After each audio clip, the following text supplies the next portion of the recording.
What is good, YouTube? Warstu here with a video on Legends of Tomorrow Season 2 Episode 9 Raiders of the Lost Art. So it is back finally after the long 4 to 6 week break, the winter break. This is the premiere episode. So it started with Rip Hunter showing us what happened 6 months ago when he scattered all the legends all over the place, and the legends thought that he couldn't scatter himself. So obviously this is due to the spear of this destiny. He turned Gideon off so Gideon wouldn't stop him from doing so. So this storyline's getting really in-depth and really great. So within this episode, they head to Hollywood, LA in 1967 to get Rip Hunter back. But when they find him, it isn't the Rip Hunter that left us.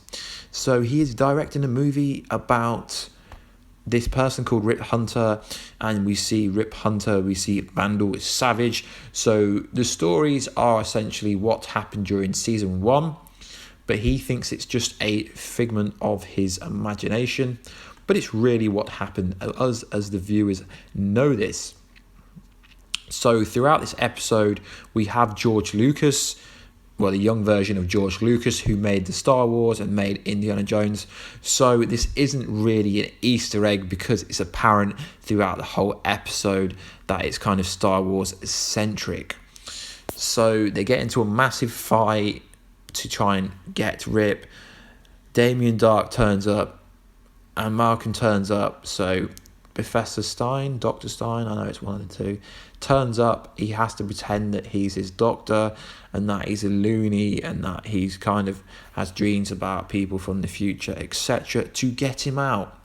But of course, Rip Hunter, who is going by the name of Philippe, I can't remember his surname, but he's calling himself Philippe in this timeline.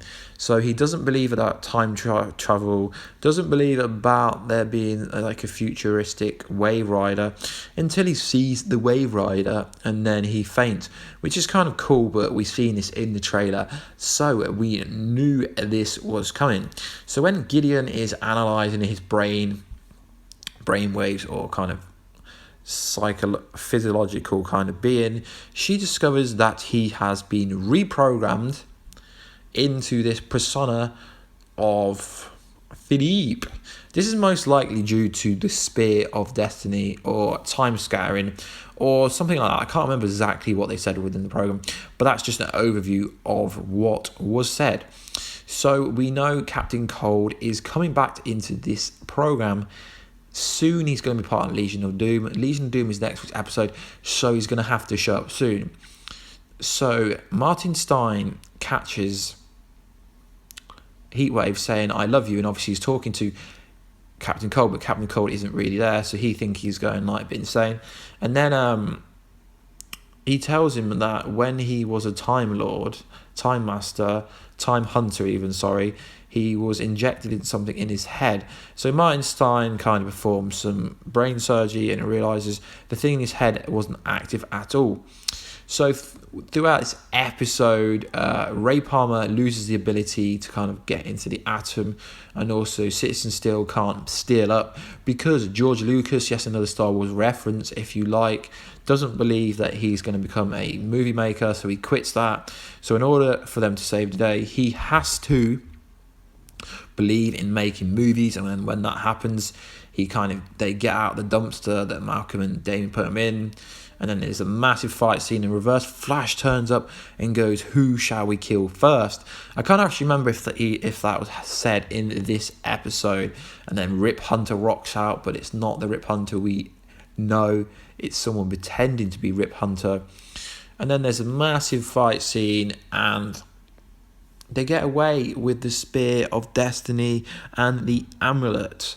But Team Legion of Doom get away with the Rip Hunter, who is the most vital part to the overall program at the moment. So Malcolm Merlyn and Damien Darhk is going to torture Rip. Not very intimidating if you ask me.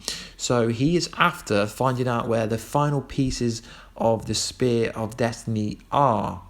So although Team Legends of Tomorrow has this Spear of Destiny and the Amulet, I presume there are other kind of bits scattered across that Rip Hunter needs to kind of remember to help the Legion of Doom. And obviously probably in the next episode, Legends of Tomorrow team will try and get him, and he's going to have to remember. He will remember pretty much, I think, next episode, give or take.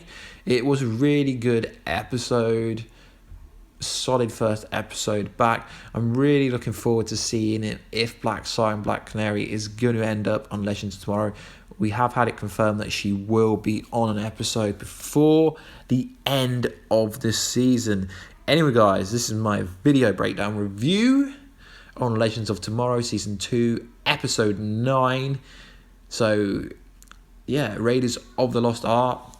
There's 17 episodes in the season, so we haven't got many episodes left. We've only got 8 episodes left. Anyway, guys, if you haven't already, please like, subscribe, and comment if you want it, and I'll catch you in another video. Peace out. Goodbye. Peace.